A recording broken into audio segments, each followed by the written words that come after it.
حبايبي الحلوين عاملين ايه؟ اهلا بيكم. لاول مره بتشوفوني انا دعاء ودي قناتي.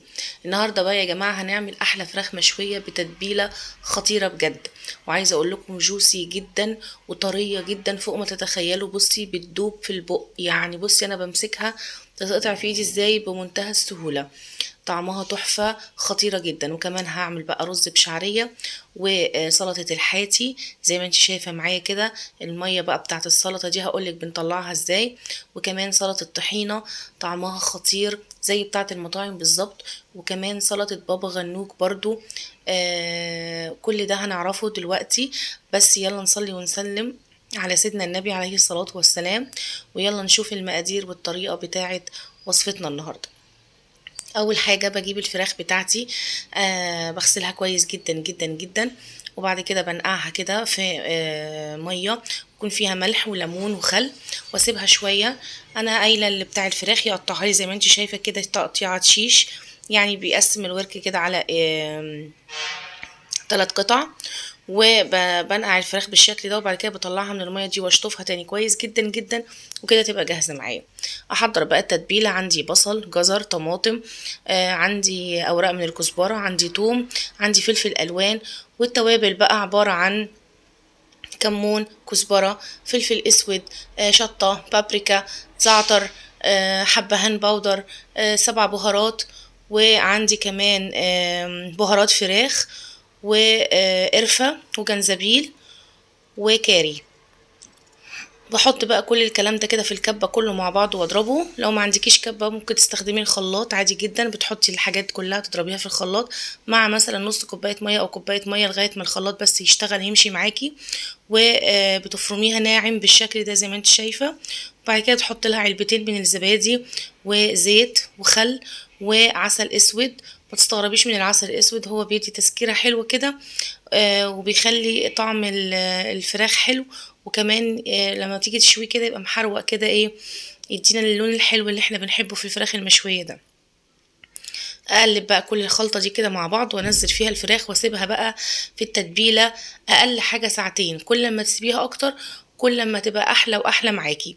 الخل كده بيفتت الانسجة بتاعت الفراخ وبيخليها جوسي جدا معايا. على بقى ما الفراخ تتبل هحط بقى هعمل سلطة الطحينة. عندي بقى الطحينة الخام، وعندي كوباية من المية والخل والليمون من كل حاجة كده معلقة كبيرة، وعندي ملح، كمون، كزبرة، وكمان شطة. عندي بقى الطحينة، بجيب كده حوالي كوباية كده من الطحينة واحطها في بولة عفوا زي ما انت شايفة معايا كده. وهنزل عليها بالمية شوية بشوية واقلب كده بالمضرب معايا. هتلاقي بصي لونها بيفتح ويتغير وبتبدأ تتقل معاكي. زودي لها مية بقى لغاية القوام اللي انتي عايزاه.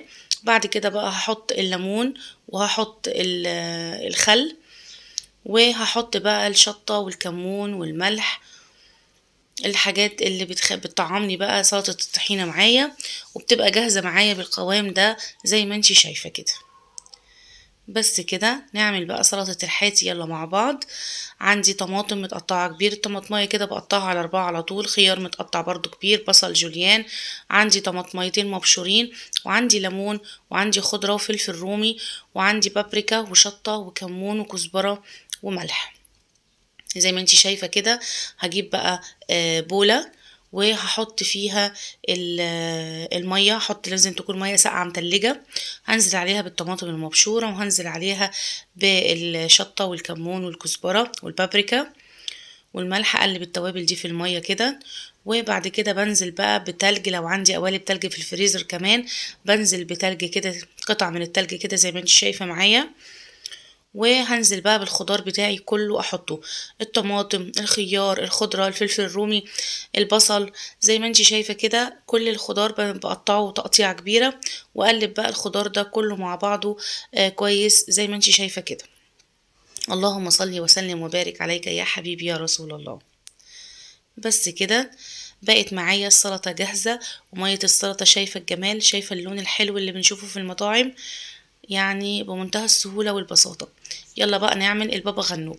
عندي للبابا غنوج بتنجانية رومي كبيرة كده، عندي علبتين من الزبادي، عندي طحينة، عندي زيت وتوم مفروم، وعندي ملح وشطة وكمون. هجيب بقى البتنجانية بتاعتي واحطها على النار واشويها بالشكل ده علشان تديني الطعم المدخن كده الحلو اللي في البابا غنوج. لما بتتشوي في الفرن مش بتديني نفس الطعم، يعني على البوتاجاز بيبقى طعمها احلى بكتير. وافضل اقلب فيها كده لغايه ما تستوي معايا، وبعد كده ببدأ اقشرها واهرس بقى البتنجان بالشوكة او تحطيه في الكبة بحيث ان هو يبقى ناعم معاكي خالص بالشكل ده. انزل بقى بيه في بولة واحط عليه بقى الطحينة واحط الزبادي والتوابل والثوم المفروم واحط الزيت. انا هنا بقلب بشوف بقى كده اذا كان محتاج زبادي تاني ولا لا، لقيته مش محتاج وقوامه معايا حلو جدا. كده خلصنا سلطاتنا، يلا بقى نولع الفحم ونروح على الشواية. وحطينا الفحم بقى بتاعنا وهيبدأ بقى كده جوزي في يشوي الفراخ بتاعتي. خدنا الدبابيس كده على الشبكة ونقفل بقى عليها الشبكة ونبدأ بقى ايه نقلب فيها كل شوية لحد ما تستوي معانا. على بقى ما يخلص هو شوي الفراخ اعمل انا بقى الرز. هعمل هنا رز بشعرية، هقلب في الشعرية كده، هنزل بمعلقة سمنة واحط فيها الشعرية واحط الشعرية لحد ما تتحمر معايا. عندي كوباية من الشعرية، حطيت عليها كوبايتين من الرز، وانزل بقى بعد كده بالشوربة بتاعتي. انا الشوربة عندي هنا بحطها ضعف الرز يا جماعة. واحط بقى الشوربة واحط الملح والفلفل، وبعد كده بغطي بقى على الحلة بتاعتي واسيب الرز يغلي كده.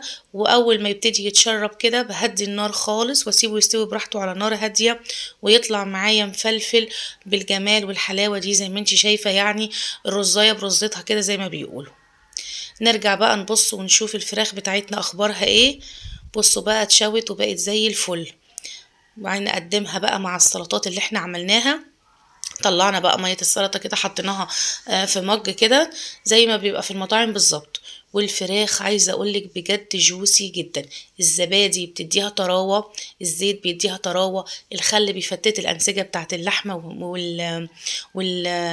بيخليها طرية معايا، فبتطلع بالجمال ده زي ما انت شايفة.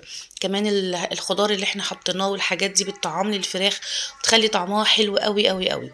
جربوا الطريقة دي وجربوا التتبيلة دي وصدقيني هتعجبك جدا جدا جدا. انا كنت مزودة كمية الخضار اللي هو البصل والطماطم والجزر والحاجات دي عشان انا تبلت كمية فراخ كبيرة عشان كان عندي عزومة. فانتي طبعا تحطي اقل من كده، من كل حاجة حاجة واحدة، يعني بصلاية طماطماية جزراية وكده، بس علشان انا عندي كانت الكمية كبيرة فمحتاجة تتبيلة كتير. بس كده. يلا بقى جربي التتبيله وجربي اعملي الفراخ. لو ما عندكيش شوايه تقدري تشوي على الفرن البوتاجاز، تحطي شبكه وتحطي عليها الفراخ وتحطي صينيه تحت الشبكه دي يكون فيها ميه علشان تطلع كده ايه المية تطلع على الفراخ كده وتخليها كمان طرية وجوسي معاكي. وتحطي بعد ما تطلع تولعي فحماية وتحطي عليها معلقة زيت وتحطيها وسط الفراخ كده وتقفلي عليها بغطا بحيث انها تاخد طعم الفحم كأنك هتبقي شويها على الفحم بالظبط. يلا بقى لايك وشير وسبسكرايب وفعلوا الجرس عشان يوصلكم كل جديد من وصفاتي على القناة.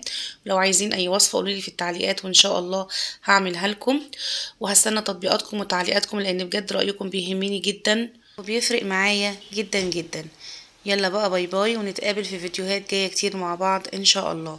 يلا باي باي حبايبي.